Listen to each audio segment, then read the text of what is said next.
Hi, welcome to another exciting episode of the Andre The Beast Crayton Show. Another exciting show and definitely another exciting guest. Today, we're going to venture into the world of wrestling, not just any type of wrestling, but female wrestling. I know you might be thinking, why female wrestling at this point? Well, let's talk about a journey of a young girl who ventured into different categories of her life. And then at the age of 30, around the age of 30s, her 30s, decided to completely do a complete change in lifestyle and decided to wrestle. And not just wrestle, but wrestle to where the point that she is creating a brand, kicking ass in the ring, and really becoming a household name. So, without further ado, let's welcome to the show the one, the only Buff Barbie to the show. What's up, baby girl? Hey, thanks for having me on. Buff Barbie, man, what a name.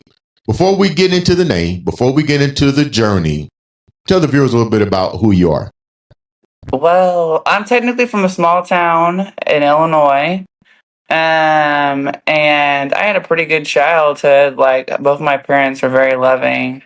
But I didn't grow up in like one of those regular households where like parents made a lot of money. Like, my dad was a functioning alcoholic, but like he was very involved with us. So like I grew up learning like about life a little bit earlier than some other people have, like what it's like for people to have addiction, those kind of struggles. But again, even though with all that, I had a pretty good childhood, very close knit family. And then I got away from the area at some point. Like, there's nothing really there. It's a very small town, so it's kind of hard to excel in a small town when there's nothing there to like help you build or achieve your goals. Like, you couldn't get into wrestling coming from that small town. Like, there is no wrestling around there. So I didn't really know a lot about wrestling when I was younger. So unfortunately, no, I did not watch. There's been some times like with my dad, I would like sit and watch it, but like I was never like hardcore into wrestling right off the bat when I was a kid. I didn't lift weights like that. I played softball. But I didn't have all the knowledge that I do now about like macros, calories, different workouts, all those kinds of things. So people are like, how'd you even get into all this stuff? Because you obviously didn't grow up around any of it. And it was like going into like my career and having a breaking point in my life where I was just not happy with myself. I am a college graduate. I have a master's in social work. People are like very stunned when they hear all the things that I do have. Like, I am a licensed Missouri social worker. So I technically am a therapist and I'm really good at it. I've done it for like several years. Look, Barbie, are you evaluating your opponents before they get in the ring? I mean, it comes in handy. Let's go back for a minute. You said something that was interesting. You said you grew up in a small town in the Illinois area. But you said something about functioning addiction. How was that even introduced? I know it was introduced through, you said your father was a functioning alcoholic, but how was addiction even dealt with you growing up? Because you said at a young age you was exposed to it and you was able to deal with it. What was that process like? Because I never heard of somebody dealing with addiction.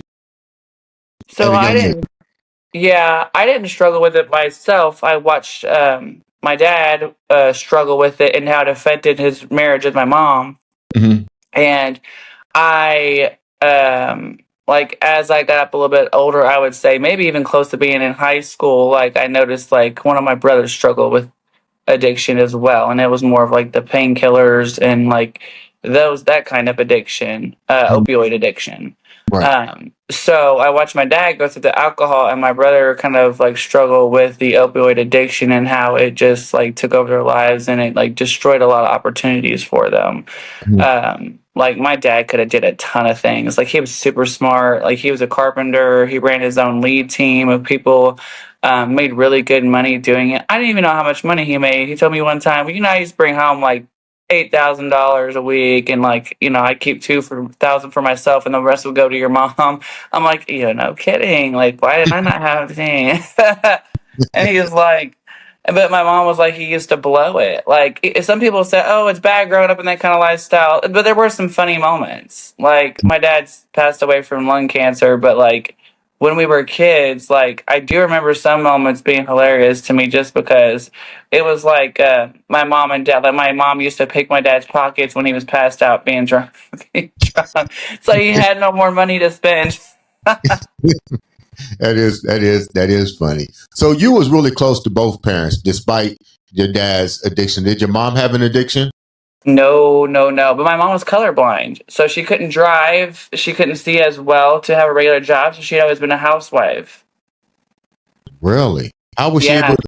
she able to function like that? Like have a sustainable type of life? Who drove for her if her and your dad was divorced? Well, no, they had never divorced. They were always together. They just had a really rough Okay. marriage. Oh, I Yeah. got you. Okay. So my mom was like, I mean, she obviously when my dad had his license, because he did lose it from the DUI at some point. But when Right. my dad had his license, he took her places. But then my grandma and my aunt and them, like her family lived close in the area, so they'd pitch in. And then my cousin started getting old enough to drive, and just like that. And then we had to go do stuff. She would take us clothes shopping every time he got paid. Like, I feel like I had a lot more clothes and all the things that I could want when I was younger versus when I got older. Because then my dad got on disability for hurting himself, Right. being under the influence. So that's why I said, like, it takes a lot of things from people and opportunities. Because he could ran his own business and been very wealthy if he would have played it smart. But he had like 2 or 3 three-wheeler wrecks. Pretty Wow. much did him in, messed up his neck, his back, knocked out most of his teeth.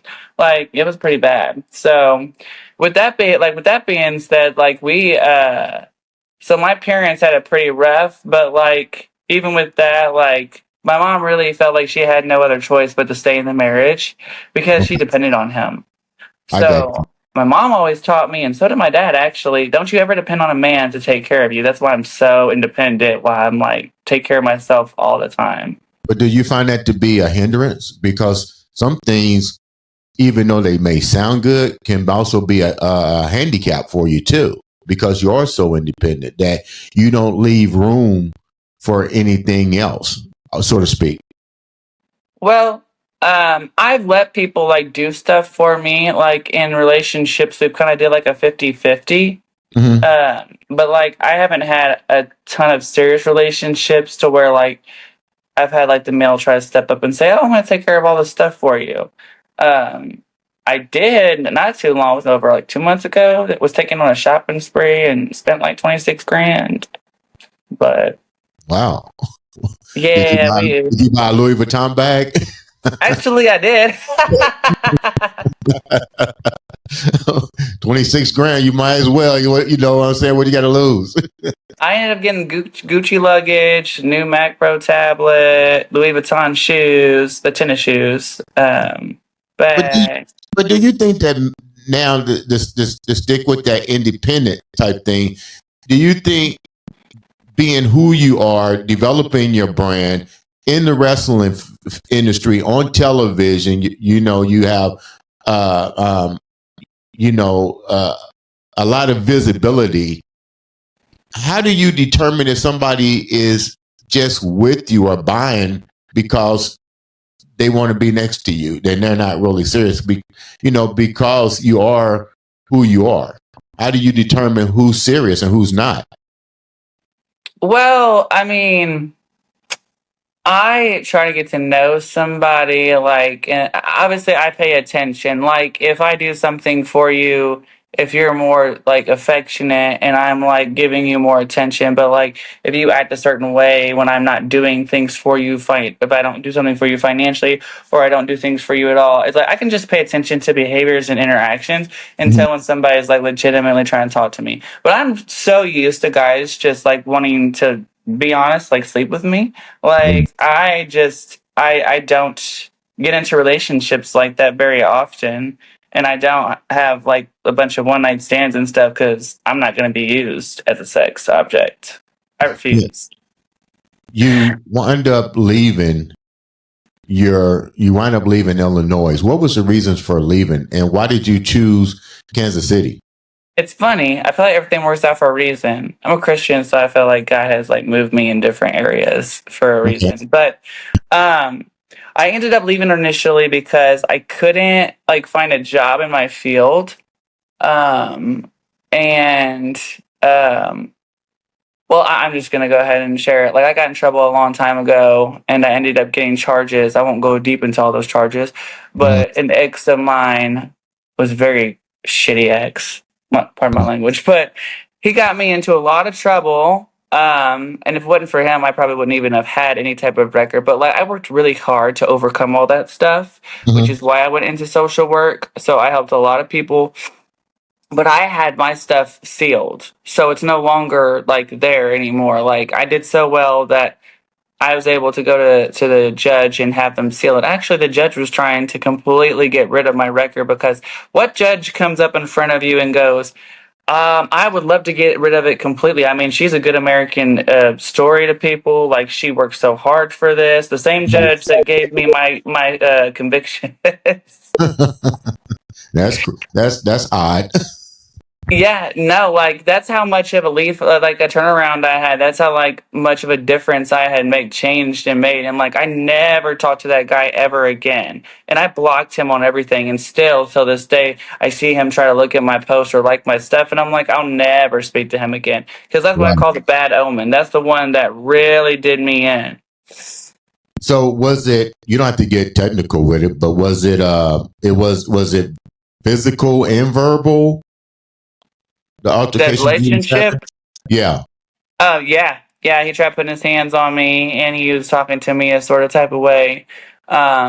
So yeah, I learned from that. Like I always learn from every single one of my relationships, like what not to do in the next one, and like what I'm not gonna put up with. Hmm. So I'm like, I'm not gonna put up with somebody putting their hands on me in my relationship. So how did that amplify you to move to where you at now? So I moved there because, and the reason why I got into that is because I couldn't find a job because my record wasn't sealed yet. So it's really hard for me to find a job. Right. Did you And have I your had my degree yet, Buff? Did you have your degree yet? yeah. Mm-hmm. Wow. Okay. But even in my social work field, a lot of them won't hire somebody with a background in anything. I had an interview one time at a place that was like 30 minutes from my house, and they were like, "We would love to hire you, but we can't legally hire you because of the background." I'm like, "It's a," you know what I mean? Because I killed that interview. I was really good in that interview, and I thought I had it, and they were like, "It's the background. You know, that's the only thing," or you'd be like perfect. And so I ventured out and I was like, oh, screw it. I need to get away from here anyway. So I started applying everywhere, like all of Missouri, still in Illinois, but like eventually I got hired on in Missouri and I had to drive like an hour and a half. And that was a sucky job too. I didn't make a ton of money there either. It was like 15 something an hour. Right. You don't make a lot of money in the social work field. And so I finally moved there.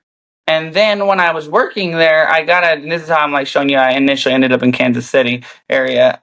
When I got that, I got an interview over the phone to work for a Fulton State Hospital clinical Mhm. as a clinical case manager on the sex offender unit.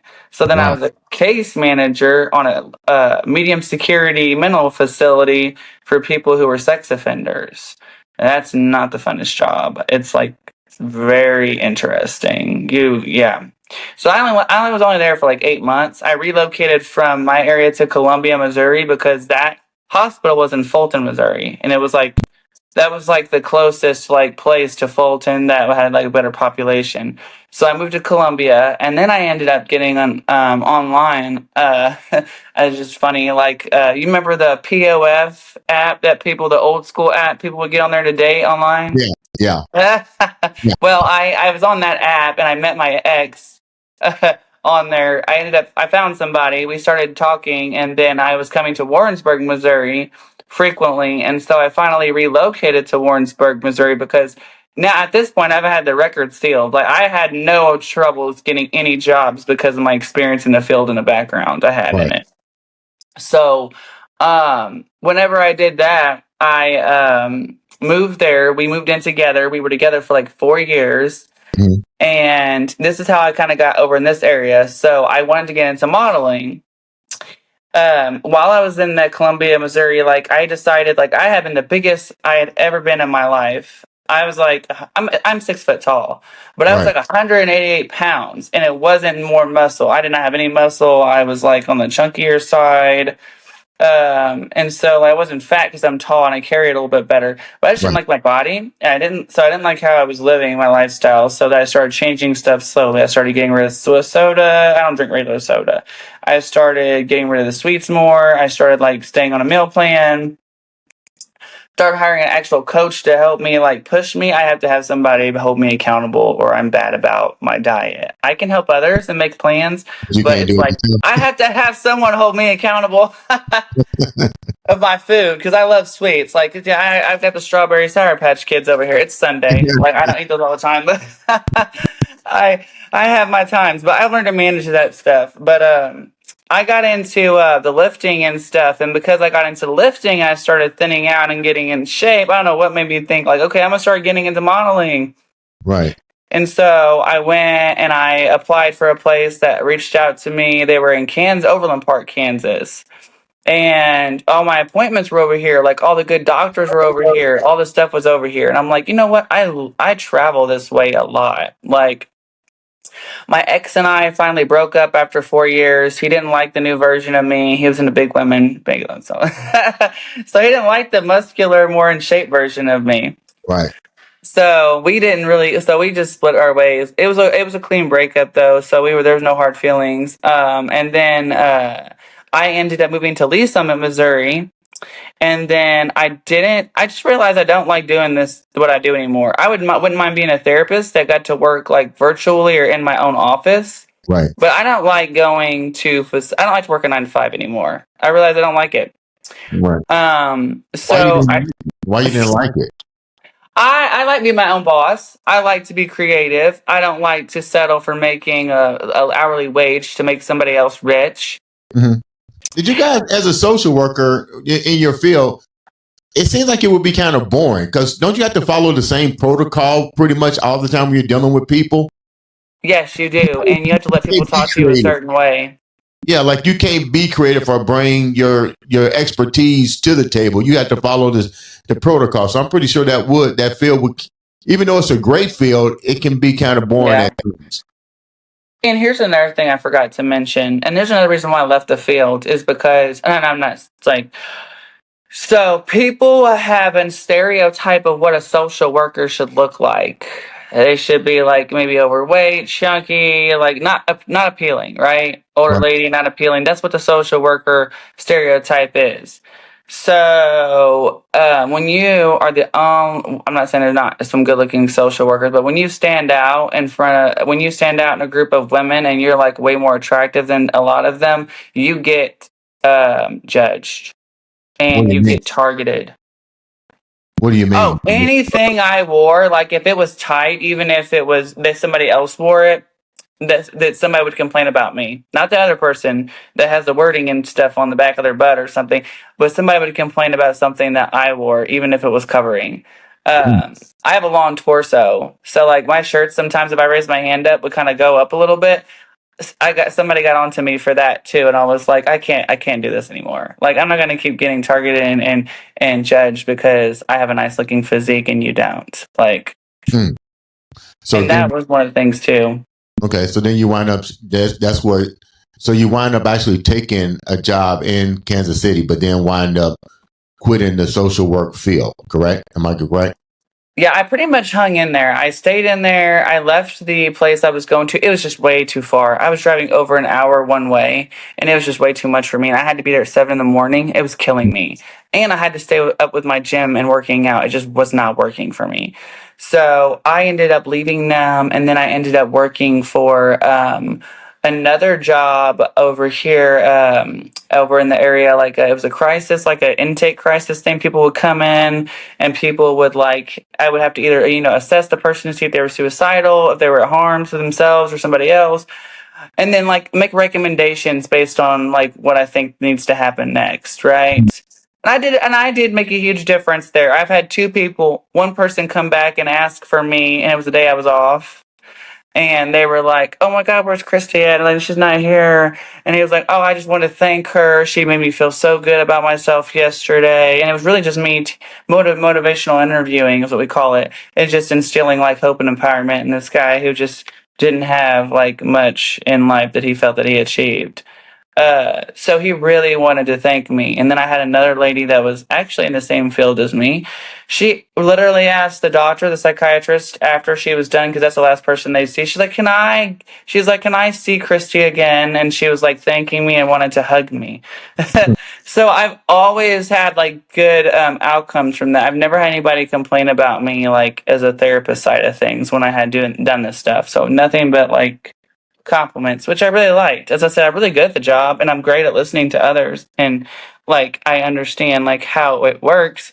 But I just wasn't happy there. And then I started getting modeling gigs on my own. I boost myself on social media. I start advertising myself a lot. Mhm. And I just don't give up. I just keep pushing and pushing. I'm like, damn, I don't have enough followers on Instagram. I don't have enough on TikTok. Like I just like would give up so many times, but then I would just like something would tell me like you need to just keep pushing. Like you need to just keep going. How And long did it? so How long did it really take you to start to build your brand? And how long was it from the time that you quit the field of social work and to start building your brand, Buff Barbie?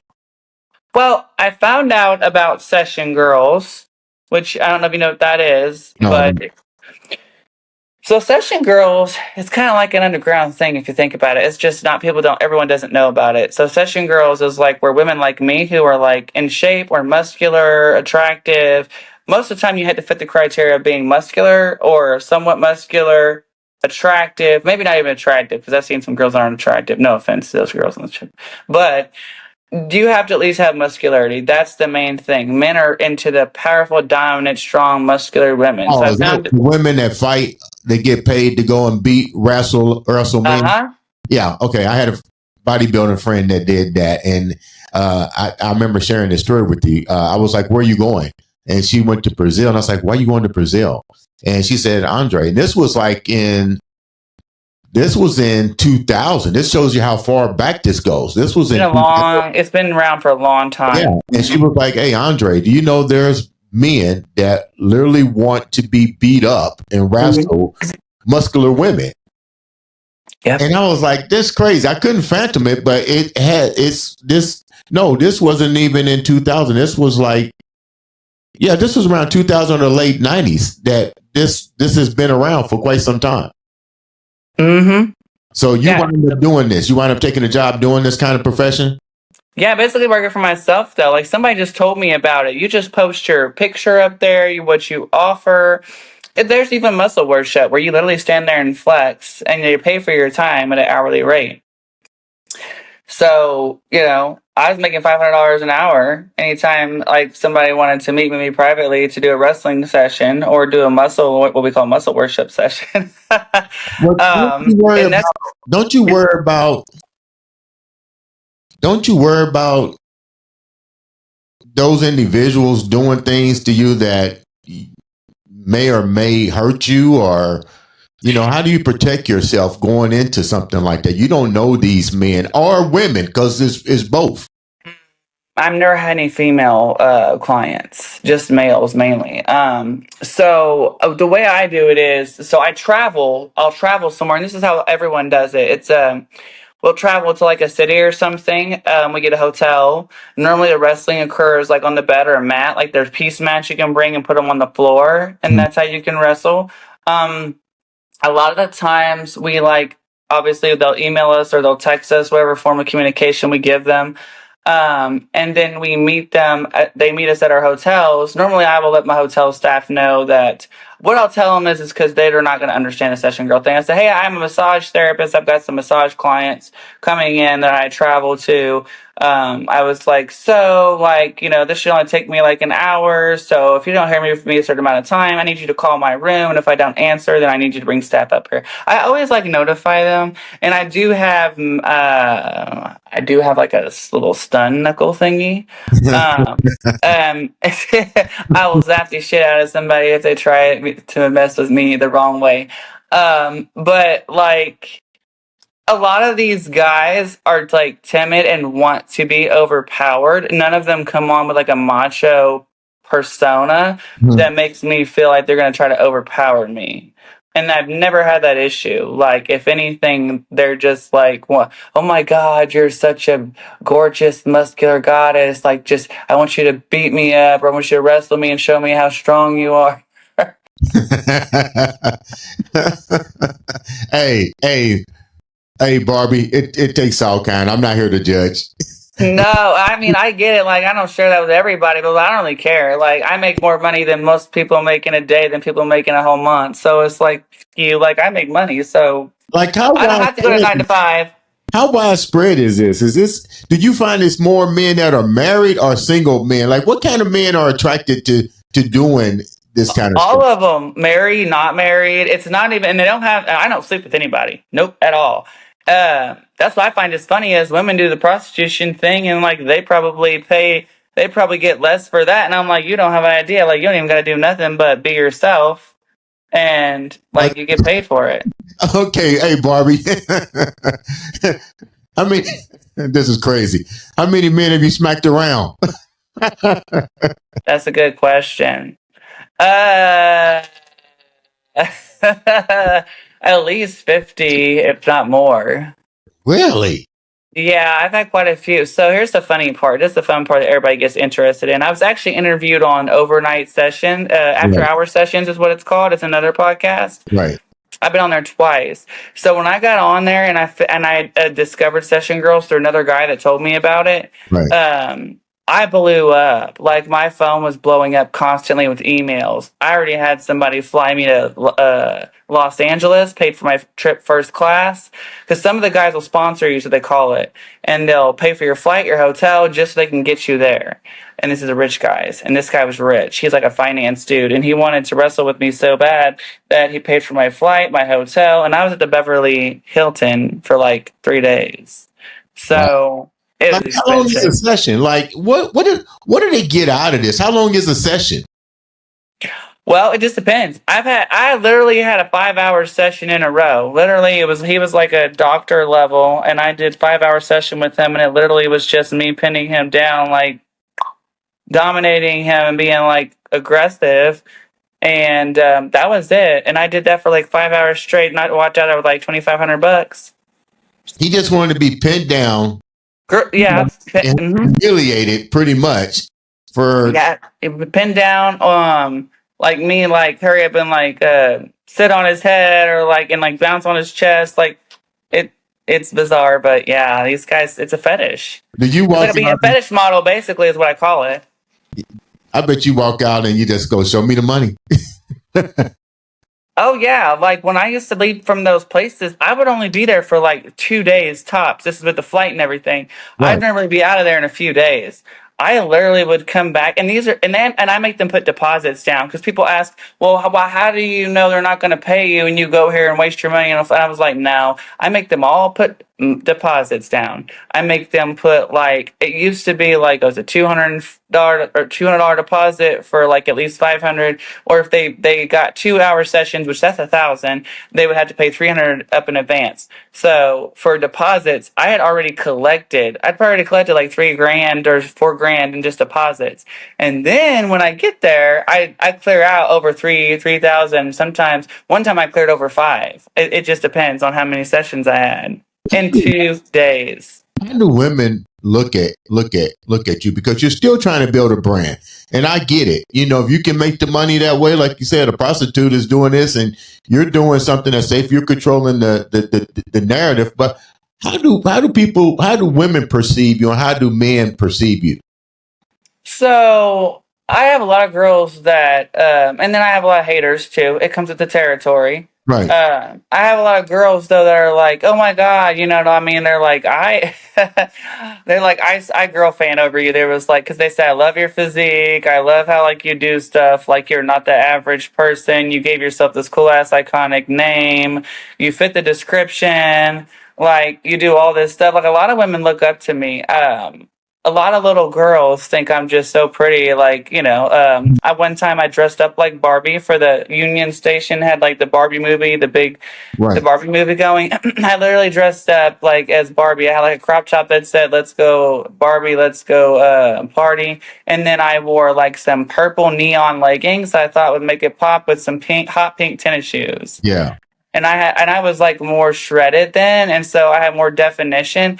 And I had all these little girls and moms come up to me and say, "Oh my God, Miss Barbie, can we have a picture with you?" I literally had little girls wanting to take pictures with me for like some hours, like before the movie got started. Like these little girls were excited, and the moms even wanted to take pictures with me. I was like, "Well, Really. this is really cool." So let's move forward a little bit. Um, you do this, but how did the wrestling come about? Because now you're in the wrestling. How did that even come about? So that came about because I'm into bodybuilding, and I've lifted for 6 years. People ask me how long you lifted. 6 years it took me to get to this size. So that's not an overnight thing. That's a huge accomplishment. It takes time and discipline.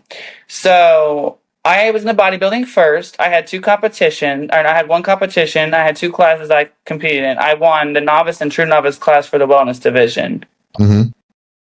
and I won my first time. I didn't win the overall because my coach didn't tell me I needed to enter the overall, or I would have won because I had the best physique. Okay. So I made that accomplishment, super happy, started building back up, and then like I always wanted to model, like be sponsored. I've always wanted to like do modeling, be in like maybe even commercials, like movies and stuff. I never went to acting school and stuff, so I was like, what can I do? Like, what is my niche? I was kept trying to figure out like what was my thing. I love the lifting, I love being in shape, Mm-hmm. but I love the fitness side of everything. But I love the entertainment industry as well. Right. I don't want something boring either. So like one day somebody just mentioned to me like he's like you would be an awesome wrestler, and I was like why did I never think about that before? So I looked into it, and I was like, this actually is pretty much what I want to do. Like they have to learn to wrestle. They're putting on a theatric, like you're getting into it, you're like Right. having fun. And I was like, this is exactly what I need. So I was like, so I reached out to somebody that was like, I have a lot of people that say they're going to help me or they're rooting for me, but there's not a lot people can do if they don't know how to market me, right? Right. Right. So the right person has to know how to market me, and I would blow up. I already know that. But so like what happened was this person was like, "Oh, well, I know somebody. Like, I'll talk to him." Chase, is it Chase Stevens? So he talked to him. He's a wrestler too, Right. and he hooked me up with somebody that's an hour from Kansas City. I can't remember which town it was. And he was like, "Well, we only do it like on Thursdays every week." He was like, "But let me hook you up with Moonshine Mantle, which is his wrestling name." He was like, "He's in Kansas City. He's a lot closer to you, and he has a wrestling academy." So, Barbie, you're now entering into the world of wrestling. What's that like for you? And then, more importantly, how did that door even open up? We know you did bodybuilding and social work and all kind of things, but now you're dabbling into something that is truly different when it comes to working out, diet, training. You're in the competition. And Right. you're in your 30s. How did that even come about? When did the wrestling now take over your life? It was when I wanted to get into the entertainment industry, and I realized that like my muscularity or like my physique was a very popular niche in the wrestling world. And Mm-hmm. so I was like, well, this is a way I can, as I always felt like something just was not fulfilled in my life. And I was like, what do I want to do? Like, I used to want to be a therapist, but I'm like, as you grow older, you realize you change. Your values change. What you want to do changes possibly. So some people don't, I'll be honest, I don't think most people know what they want to do until they hit their 30s. Why you say that? Why you say that? Well, because we have experiences in our 20s, and we grow from our experiences, and we learn like what we do and don't like. And then if we've been doing something for so long while we're Right. still evolving and maturing as adults, we realize that we have better skill sets for something else, or we realize that we're not as passionate about this as we were before. Hmm. or we realize that we're not going to be the skill set or the career we picked is not going to be as profitable. Right. So a lot of us want to live a nice lifestyle where we can afford the things we want. Mm. And, some people come from rich families and they just, born into it. I was not. Mm. So it's like I've always enjoyed the entertainment industry. I've always, like I said, wanted to go into the modeling, the movies, acting, all the works. But I never actually, if I could ever redo it over again, I would have went to acting school. And I'd probably be in the movies and stuff right now, to be honest. Okay. But like that's what I would have done because I realized I have a passion for it and it doesn't feel like a job to me. I'm not like, when is this going to be over kind of thing. And so whenever I found out about the session stuff and I realized that you could actually make money as a session girl, fetish model, whatever you want to call it, when I Right. realized that you could make money doing that, I was like, well, shoot, like I was still working, but I was like, let me give this a shot. And I started traveling and I was like, I'm getting way too many people hitting me up off the Session Girls site wanting me to do private wrestling sessions with them. They're flying me to different cities. I was flown to London like over 3 months ago. I had somebody sponsor me a trip to London and I had like 8 or 9 guys that I did wrestling sessions with. 8 or 9 guys individual or 8 or 9 guys all at the same time? Individually, they were private individual sessions. So how did this transfer over to actually wrestling? Because you're actually wrestling now. That not the fetish thing, but you're actually wrestling, correct? Right. So I had to take a break from it. I'm going back in July. You can't wrestle. I got implants. So you can't Oh, wrestle with implants for at least like 2 or 3 months because you don't want to like bust anything. And I also got, I'm not ashamed of it. Like I had a very nice physique and I built out some very good size and muscular glutes. But I have hip dips and I don't like them. So I went and got a skinny BBL to have fat transfer into the hip dips, so I'd be more hourglass and I wouldn't have the hip dips. So I got those both done at the same time. And so recovery for that is like, after about 2 months, you can start getting back to your regular routine. mhm. But I'm going back to wrestling in July because I'll be ready to roll, back out and do everything again. But yes, the wrestling, the ultimate goal is to get into the WWE. So that I can be, Buff Barbie the wrestler. I think if I could just find places of my character of like how I want to present Buff Barbie and all those things, like she could be a huge hit. My ultimate goal, though, is like I said, the wrestling is the WWE, but I want to make a statement and impact on women and young girls. A positive impacted statement that women can be beautiful and muscular at the same time. I think also wrestling. I'm accepted in that community. Like women get so much of a stereotype, like, oh, you're too buff. I'm an insecure man. I don't want to date you because your muscles are too big or they're bigger than mine. Blah, blah, blah. Like, women get that stereotype from men, and then they get it from other women who are just jealous that they don't have the discipline to get to that size or get their muscles to that level. Or like we get stereotyped with, oh, you take steroids. That's the only reason why you're that big. I'm like, if that was the case, you still have to eat the right foods and you still have to eat the right amount of macros and calories consumed every day in order to get that way. Like you can't just eat anything you want and take gear, is what we call it, like, or juice or whatever one calls it. I call it gear. You can't do that. You still have to work hard for the body. So I think the reason why wrestling is so much fun to me and I love it is because I get to take my muscular physique. I'm not as muscular as I was because I had the 2 months off from the gym, but I get to take my physique and I get to be accepted and appreciated and even to an extent worshipped by people who are like, I love your physique. It makes you feel good about yourself. You don't feel like you're being ashamed for the way you look or you're being judged in the dating pool because the man's too insecure to be able to handle a real woman with muscle. Just saying. Have you ever Like, had insecurity issues with your body?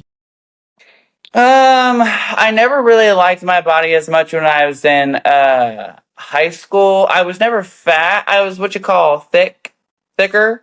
So I always had like, bigger legs, and fat would settle on my legs and glutes, and that was never an issue. And to be honest, like I said, if I didn't have the hip dips, I'd have like perfectly round butt, like, because I never had an issue with that. I didn't have a flat butt. It was just that's where like my fat settles, and those hip dips made it the shape not as round. So I didn't like that about my body. I always hated that. And then I wasn't fat, but I wasn't like, I didn't have abs. Like I always wanted abs, and I'm like, I didn't have any of that stuff. But I guess also I didn't know how to even get to that point. You know what I mean? Mhm. I feel like the older I got, the more I educated myself on fitness, and the more that I dabbled into it, like the more I started to understand it, I could help myself. Mhm. And then when I hired somebody to help make sure I stayed accountable, that just, wrapped it all up, and I really, really excelled. So, yeah, I was not always happy with my body, and I was like most unhappiest, like whenever I was 28, I think it was when I was 28, and Mhm. that's when I had like shifted and like changed everything around. Let me ask you a question. You're not wrestling professionally. Are you wrestling amateur level right now? Are you on an amateur circuit, so to speak, or what they call the school to get to the next level? So I haven't got the chance to actually get in the ring and do shows. I've been practicing. I was practicing with the academy, and I was getting pretty good. Like I catch on fast. So I've just been doing a lot of like private wrestling and like learning through practice experience through my like private sessions with guys. Mhm. And then my roommate is really into wrestling, so he lets me practice with him sometimes too. But like I have not got on the circuit yet. No, like the plan was, here's what stopped me. The plan was for me to last December was to come on and be introduced into the ring, into like one of my academy that I train with. They also have their own promo, the person who owns it, and they were going to put me in his promo and then introduce me, and then start having me start working through there, because I wanted to make sure I was ready to go on, because it's a lot of work. Sometimes you don't get really good until a year in, because you're learning everything, and unless you get like private lessons every day, like they got you other people training with you, and I'm the only female that's in the academy. How, uh, how does that look? I loved it. Like the guys were always respectful. Like some of them like kind of timid to like try to rough me up and stuff. And my coach will be like, just treat her like anybody else. Because I have to, I got to be able to take hits and stuff too. So like, there was a couple of times where I did something wrong and I hurt one of the guys. I was like, "Ugh." But I was still learning, and so like I even cut my nails down short so I wouldn't scratch anyone or like hurt anybody. So like until I was really good at like being able to like injuries, so I wouldn't cause any injuries. And the guys appreciated that. But like the guys really stepped up and helped me out a lot too, like the coach, but like his well trained guys who were pretty good. Like, he'd have them even practice and work with me. And these guys are all younger than me. I think I'm almost the oldest one in there. What's the advantages and disadvantages of trying to get to the professional rankings?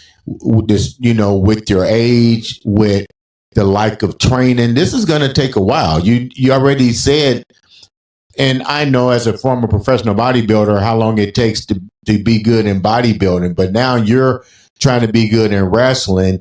Let's be real. Age is a factor. You're in your 30s. What's the pros and cons here? And is it a realistic dream?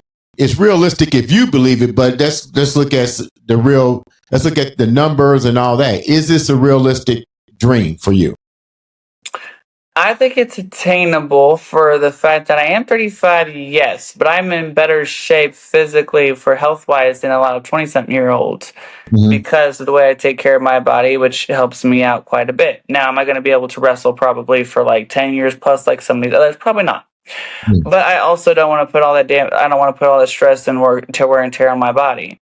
But even if I got in there and only did it for like, let's say till I'm 40, 45, there's some wrestlers that are still in their 40s doing it. So I know I could still get in a good probably 5 years. Worst case scenario, I'm still making an impact. I'm still making my mark on the world. And that's not even my ultimate goal for the end anyway. All this will lead up to my Buff Barbie brand.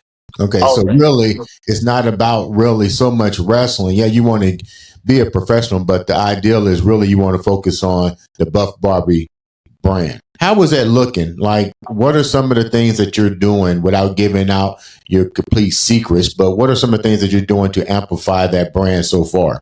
Well, I've thought of colors, the logos that I want to use. I've thought about how I'm going to spell it so that me and Mattel don't butt heads. And I have thought about the type of clothing I would make. I've already thought about like designs in my head and stuff like that. So I have like an idea of what I want to do. But I keep getting told that I need to make a mark of like people need to know who I am. I need to become popular in the influencer world, social media, and all that stuff. So that way, when I do, it just hits. Like everybody's like, "Oh yeah, I know who that is." Like you want to buy that because the Beth Barbie, the wrestler, is the one who developed this clothing line.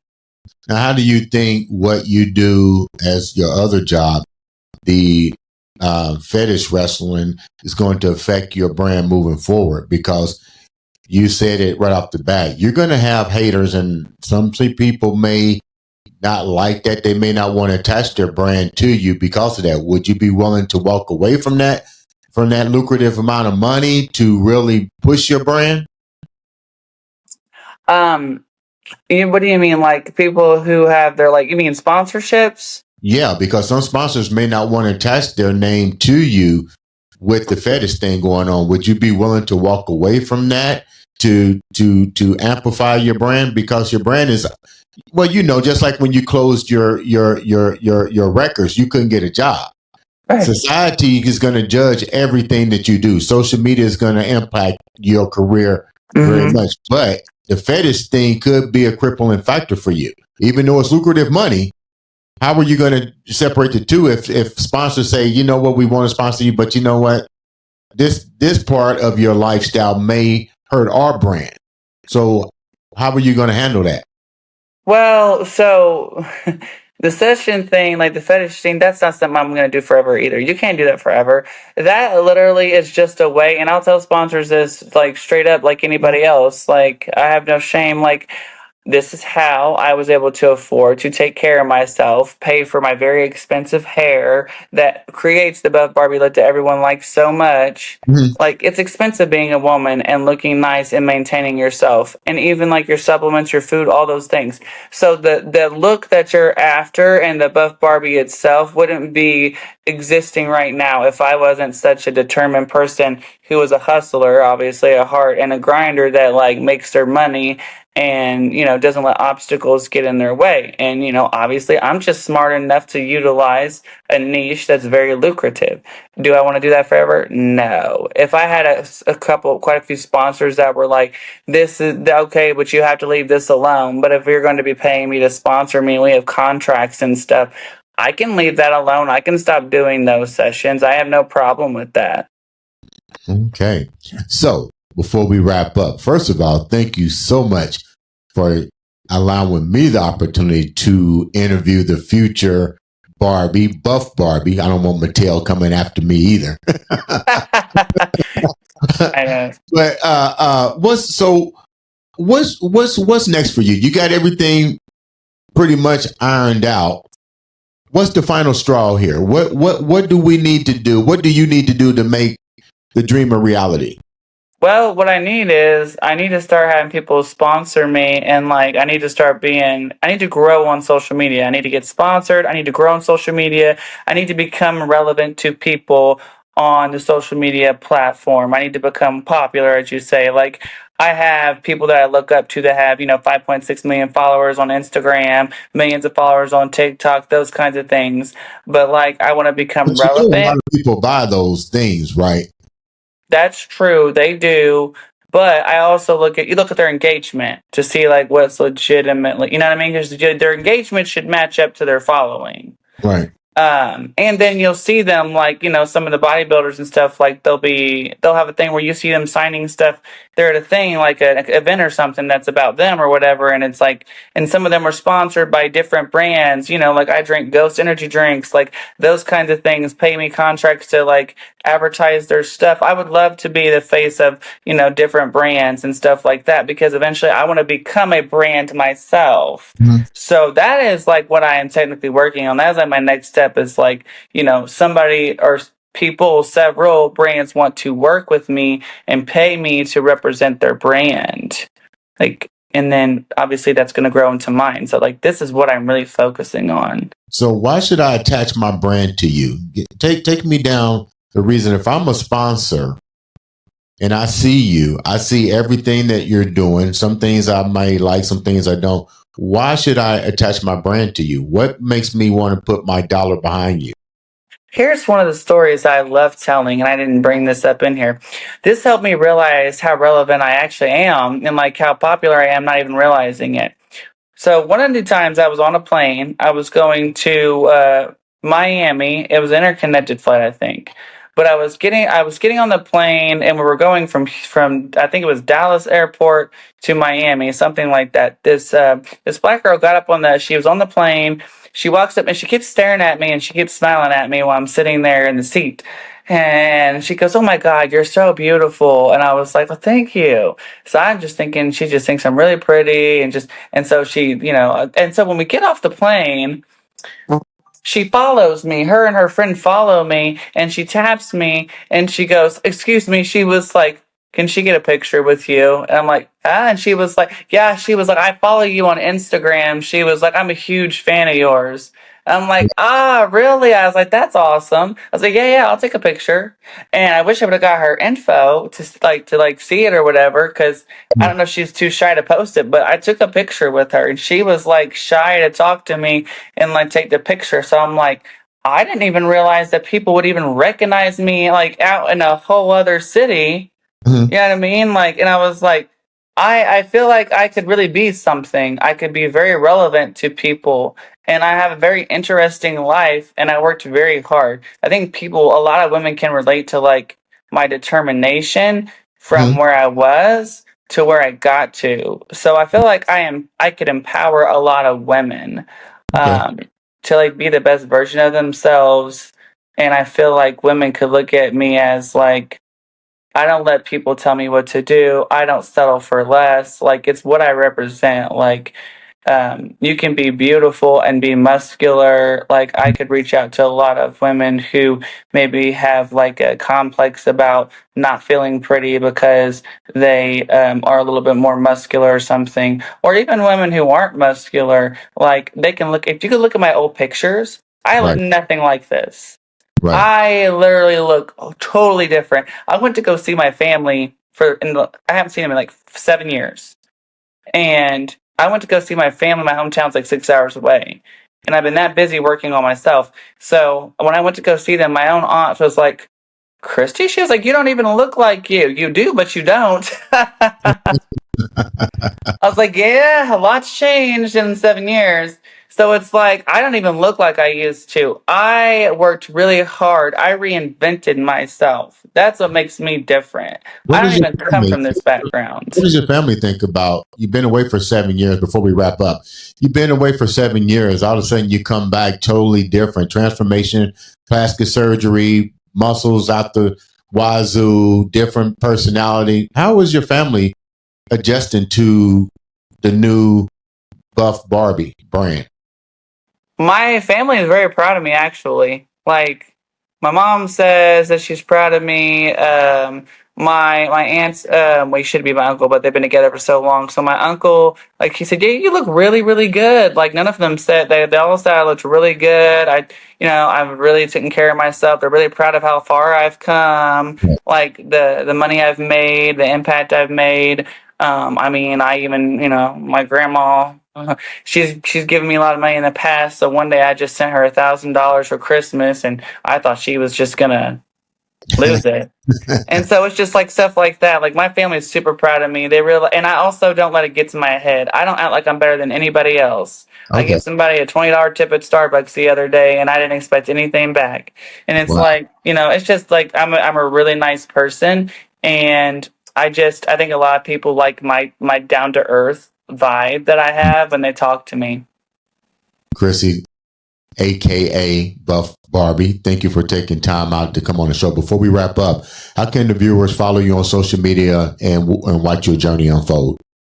Well, on Instagram, I have Buff Barbie. The way I spell it, though, is it's all lowercase. It's BUFF underscore. Let me make sure I did this right, because I had to do it like this because other people had Barbie as well. Right. It's BUFFBAR. So Buff Bar, and then it's underscore B. Sounds like a winner. Yeah, so Buff Barbie. It says Buff Barbie, but it's not spelled the same. Okay. And that's going to be a barbell in that dash. So I've already got it planned out. Like, that's how you can find me on Instagram. You got your brand ready to go, huh? Oh, yeah. And then on TikTok, it's the same thing. If you follow me on TikTok, which I'm getting popular on there, my mom's video went viral. It's the same thing, Buff Bar underscore B, BUFFBAR underscore B. So that's my TikTok and my Instagram, and those are my main platforms. Okay. So yeah, I do all kinds of things. That's how everybody can pretty much follow my journey. Okay, sounds like a winner. Thank you once again for coming on the show. Make sure you guys follow her. Like I said, with every episode, all it takes is a click of a button to make a friend or to have somebody make a difference in your life. Buff Barb, I wish you the best. Keep me posted. Love to have you come onto the show live and entertain us and keep us going to help build your brand. Ladies and gentlemen, this has been another exciting episode of the Andre the Beast Crayton Show.